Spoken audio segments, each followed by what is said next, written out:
आपका प्रश्न है विश्व की सबसे बड़ी अपवाह द्रोणी है। अपवाह माने पानी का बहना बहुत बड़े बड़े क्षेत्रों से होता है। बड़े बड़े क्षेत्रों से पानी बहाकर जो नदी लाती है उसका नाम है अमेजन नदी। बहुत विशाल क्षेत्र से वो पानी लाती है, बहुत विशाल क्षेत्र से वो बड़े बड़े क्षेत्रों से पानी लाती है। तो यहाँ सब ध्यान रखना कि सबसे बड़ी अपवाह द्रोणी है, लंबी नहीं पूछा है, ठीक है। तो ऐसा ही पूछा है कि सबसे बड़ी नदी कौन सी है, तो अमेजन नदी सबसे बड़ी नदी है, लेकिन लंबी नहीं है। लंबी नदी तो नील की है, लेकिन बड़ी नदी अमेजन है। आपका प्रश्न है किस स्थान पर भागीरथी और अलकनंदा नदी का संगम होता है। माने भागीरथी नदी है और अलकनंदा नदी जहाँ से बहकर आती है, ये दोनों नदियाँ मिल जाती हैं। तो ये दोनों नदियाँ कहाँ पर मिल जाती हैं? ये दोनों नदियाँ मिल जाती हैं देवप्रयाग में। अब इसको कैसे याद रखो? जहाँ देवों का वास होता है, जहाँ देव रहते हो, वहाँ सब लोग जाते हैं, सब लोगों का संगम होता है। संगम माने मिलना, मिलते हैं, आशीर्वाद प्राप्त करते हैं, एक दूसरे को ज्ञान देते हैं। तो देवप्रयाग में अलकनंदा और भागीरथी नदी आपस में मिल जाती हैं और मिलने के बाद इन नदियों का एक नया नाम हो जाता है गंगा नदी। तो देवप्रयाग के बाद ही आपको गंगा नदी कहने को मिलती है। अब आपका जो नेक्स्ट क्वेश्चन है कि इलाहाबाद का नाम अब हो गया प्रयागराज। इलाहाबाद का अब नाम क्या हो गया वो भी आपको पता होना चाहिए। अब हो गया आपका प्रयागराज, ध्यान देना, प्रयागराज हो गया। तो इलाहाबाद में किन नदियों का संगम होता है, माने इलाहाबाद में कौन सी नदियाँ मिलती हैं, ठीक है। तो इलाहाबाद का नाम हो गया प्रयागराज, ऐसी बात कोई नहीं बताएगा आपको। इलाहाबाद का नाम हो गया प्रयागराज। तो यहाँ से याद कर लियो बच्चों यमुना नदी, और गा से याद कर लियो गंगा नदी। माने यमुना और गंगा नदी का क्या होता है, संगम होता है। माने इलाहाबाद में गंगा यमुना नदी मिलती हैं। तो ऐसा ही क्वेश्चन दूसरे नंबर का जो कंफ्यूज करेगा आपको, देवप्रयाग में भागीरथी और अलकनंदा नदी मिलती हैं, जबकि इलाहाबाद में माने प्रयागराज में यमुना और गंगा नदी मिलती हैं। हमने जो ट्रिक्स बताई है, प्रयागराज हो गया है नाम इलाहाबाद का, ठीक है। तो अपन इसे याद रख सकते हैं कि प्रयागराज में किन नदियों का संगम होता है, यमुना और गंगा नदी का संगम होता है। अगला देखो आपका जो प्रश्न है कि सिंधु नदी का उद्गम स्थल है, माने सिंधु नदी जो है कहाँ से निकलती है। सिंधु नदी बच्चों जो है मानसरोवर झील से निकलती है। सिंधु नदी कहाँ से निकलती है, मानसरोवर झील से निकलती है।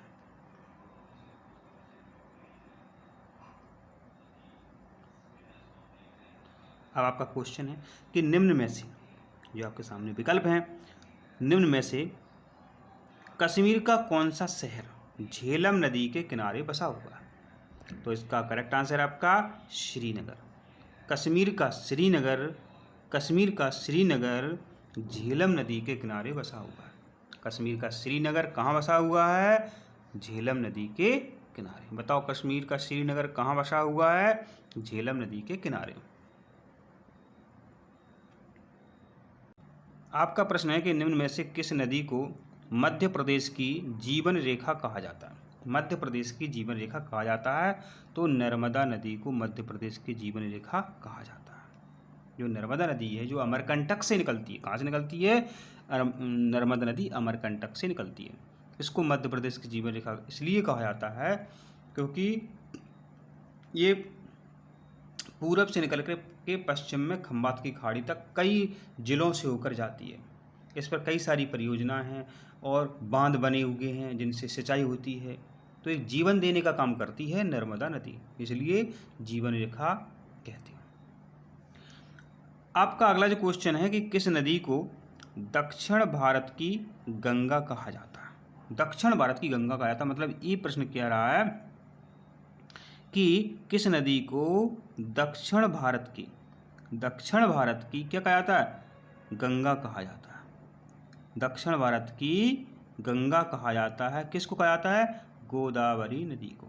लिख सकते हैं गोदावरी नदी, गोदावरी नदी। तो दक्षिण भारत की गंगा किस नदी को कहा जाता है? गोदावरी नदी को कहा जाता है। ये हमने आपको ट्रिक्स बता दी। आपका अगला प्रश्न है कि नदियों द्वारा गोखुर झील का निर्माण कहाँ किया जाता है? तो नदियों के द्वारा गोखुर झील जो कहाँ बनाई जाती है? मैदानी भागों में। मैदानी भागों में नदियों द्वारा गोखुर झील बनाई जाती है। एक बार और सुने, मैदानी भागों में नदियों के द्वारा गोखुर झील बनाई जाती है। माने गऊओं की जो खुर होती है तो ठीक उनके आकार की झील बनाई जाती है मैदानी भागों में। इनके द्वारा? नदियों के द्वारा।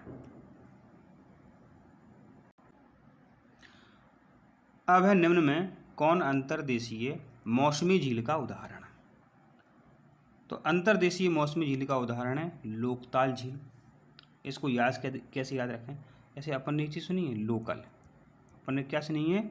अपन ने लोकल सुनी है। लोकल माने होती हैं स्थानीय चीज़ें। कैसी?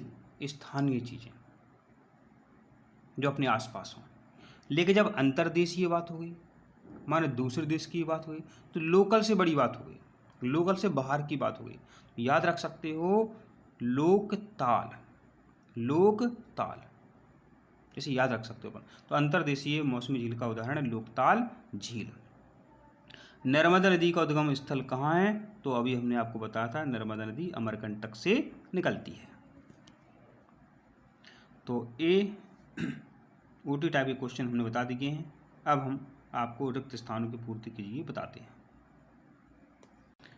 पहला आपका जो रिक्त स्थान है कि डॉट डॉट डॉट नदी गंगा नदी की सबसे बड़ी सहायक नदी है, तो यहाँ आपको भरना है यमुना नदी, क्योंकि गंगा नदी बहुत बड़ी है। अब गंगा नदी की जो सहायक नदी होगी सबसे बड़ी, वो कौन सी है? यमुना है। कई बार अपन नाम सुनते हैं गंगा यमुना। गंगा यमुना का संगम कहाँ पर होता है बताओ? प्रयागराज में होता है। ठीक है, तो यमुना नदी गंगा नदी की सबसे बड़ी सहायक नदी है।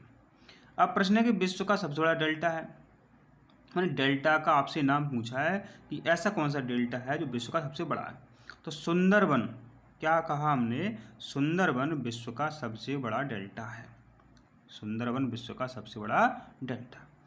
तीसरा रिक्त स्थान देखते हैं, सिंधु नदी डॉट डॉट डॉट नदी में जाकर के मिलती है। तो सिंधु नदी अरब सागर में जाकर के मिलती है। यहाँ आपको क्या भरना है? अरब सागर। भारत में सबसे बड़ी अपवाह द्रोणी, लगाओ आंसर क्या है? बिल्कुल सही बात है, गंगा नदी की है। क्योंकि अभी अपन ने जब ओटी टाइप के क्वेश्चन देखे थे तो अपन ने अमेजन नदी से ही किया था। ठीक है, आप समझ सकते हैं कि बड़ी नदी होनी चाहिए। तो सबसे बड़ी नदी कौन सी है? आपकी गंगा नदी है। तो भारत में सबसे बड़ी अपवाह द्रोणी गंगा नदी की है। यहाँ आपको क्या लिखना है? गंगा। अब कि प्रायद्वीपीय भारत की अधिकांश अपवाह तंत्र की प्रवाह दिशा किस से किस की ओर होता है?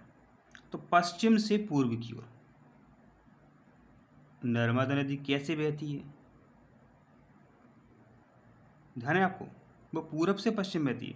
तो ध्यान देना कि अधिकांश अपवाह तंत्र की दिशा पूछी आपसे,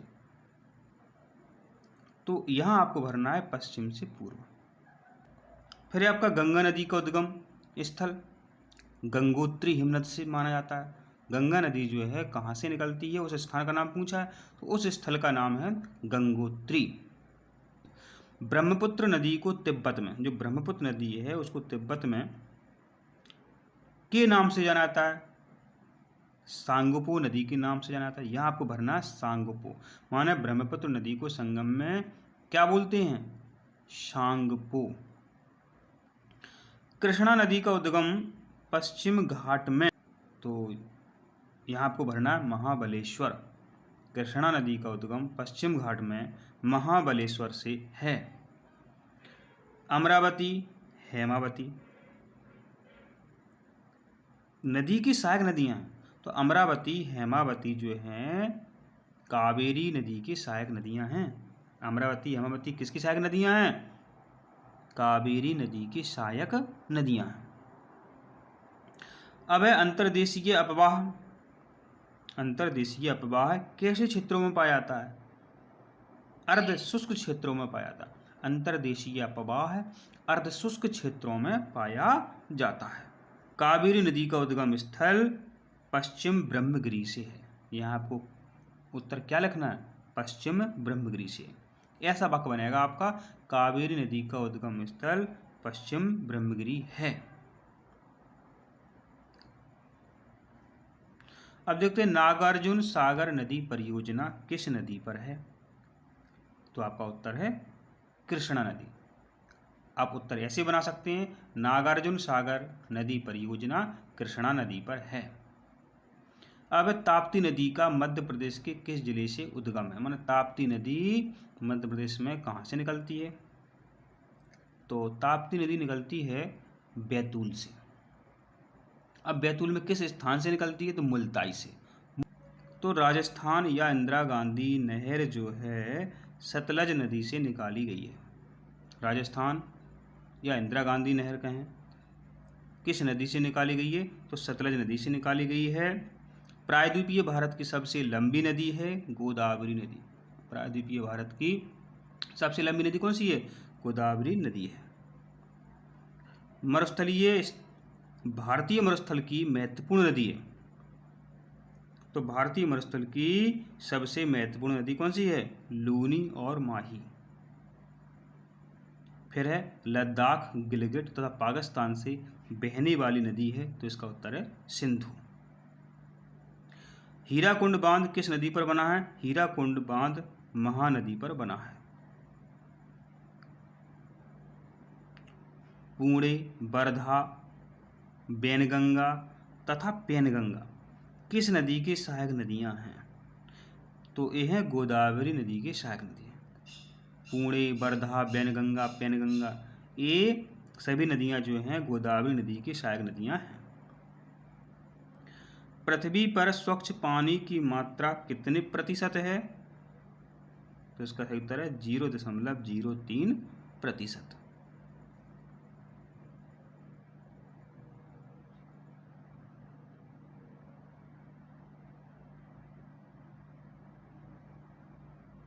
अब नमामि देवी नर्मदे परियोजना किस राज्य से प्रारंभ हुई है? तो सबको पता है, नर्मदा परिक्रमा के बारे में आपने सुना ही होगा, मध्य प्रदेश से। गोखुर झील का उदाहरण आपसे पूछा है। गोखुर झील का उदाहरण क्या है? तो गोखुर झील का उदाहरण क्या है? ये है आपका बूलर झील। गोखुर झील का एक उदाहरण पूछा है, बता देना बूलर झील। भारत की किसी एक लैगून झील का नाम बता दीजिए। तो चिल्का झील या पुलिकट झील। चिल्का झील या पुलिकट झील जो है लैगून झील है। पूछें आपसे कि पुलिकट झील कहाँ है? तो पुलिकट झील आंध्र प्रदेश में है। फिर पूछें आपसे कि लिंगामक्की झील कहाँ स्थित है? तो यह आपकी कर्नाटक में। भारत की कोई दो मीठे पानी की झीलों के नाम बता दीजिए। तो एक है आपकी बूलर झील, एक है आपकी डल झील। लोकताल झील भी है, भीमताल झील भी है। तो मीठे पानी की दो आपसे पूछी हैं, तो बूलर झील और डल झील इंपॉर्टेंट है। लोकताल भी है और भीमताल भी है वैसे तो। अब भारत के अपवाह तंत्र को मुख्य रूप से कितने भागों में बांटा गया है? तो भारत के अपवाह तंत्र को मुख्यतः हिमालय की नदियां तथा प्रायद्वीपीय भारत की नदियों में बांटा गया। भारत के अपवाह तंत्र को मुख्य रूप से हिमालय की नदियां तथा प्रायद्वीपीय भारत की नदियां में बांटा गया है। गंगा नदी की प्रमुख सहायक नदियों के नाम पूछें आपसे। एक तो सब पता ही है आपको, यमुना है, यमुना है, घाघरा है, गंडक है, कोसी है। अब प्रायद्वीपीय भारत की किस नदी द्वारा ज्वारनद मुख का निर्माण होता है? ध्यान देना, प्रायद्वीपीय भारत की किस नदी द्वारा ज्वारनद मुख का निर्माण होता है? तो आपका इसमें आंसर बनता है नर्मदा तथा ताप्ती नदी। क्योंकि हमने बोला था आपको कि नर्मदा और ताप्ती नदी जो हैं ये पूरब से पश्चिम की ओर जाती हैं, इसलिए ये डेल्टा नहीं बनाती हैं, ये बनाती हैं ज्वारनद मुख।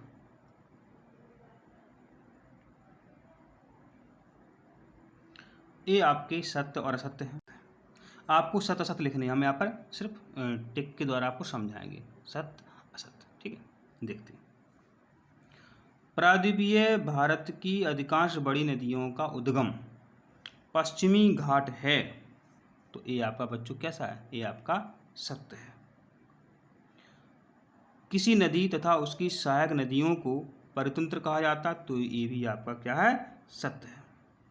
भागीरथी तथा अलकनंदा की धाराएं मिलकर गंगा बनाती हैं, ये भी क्या है? आपका सत्य है। देवप्रयाग के निकट गंगा पर्वतीय क्षेत्र को छोड़कर मैदानी भागों में प्रवेश करती है,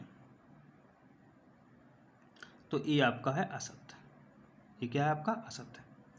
यमुना नदी का उद्गम यमुनोत्री हिमनदी से होता है, तो ये आपका क्या है? सत्य। ठीक है, गंगा नदी गंगोत्री से और यमुना नदी यमुनोत्री से निकलती है। अब है सुंदरबन राष्ट्रीय पार्क रॉयल बंगाल टाइगर के प्राकृतिक निवास के रूप में प्रसिद्ध है, तो ये सत्य है। ब्रह्मपुत्र नदी को बांग्लादेश में जमुना के नाम से जाना जाता है, तो यहाँ इंपॉर्टेंट है।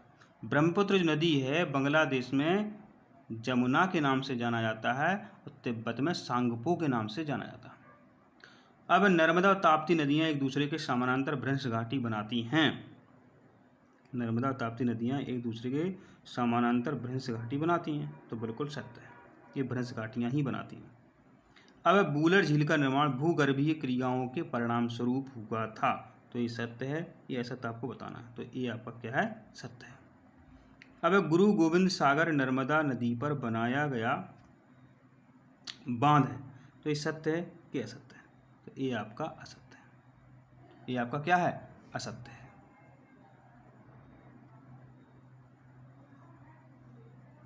ये आपकी सही जोड़ियां हैं, तो इन्हें देख लेते हैं, बस लास्ट यही जोड़ियां हैं आपकी। आपसे पूछा कि झेलम नदी जो है, झेलम नदी के सामने आपको क्या लिखना है? आपको सामने लिखना है, लाइन नहीं खींचनी है। तो झेलम नदी जो है पीर पंजाब श्रेणी में आती है। झेलम नदी पीर पंजाब श्रेणी में आती है। ब्यास नदी के सामने आपको लिखना है रोहितांग दर्रा। ब्यास नदी के सामने क्या लिखना है? रोहितांग दर्रा आपको लिखना है। ठीक है।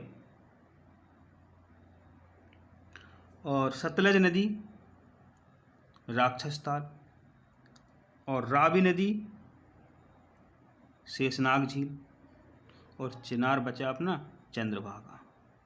और हम आपको ये सलाह देते हैं कि जो जोड़ी आपको सही से आती उसको पहले आप सामने सामने लिख लें, और बाकी के उत्तर आपको समझ में आने लगते हैं फिर। धन्यवाद।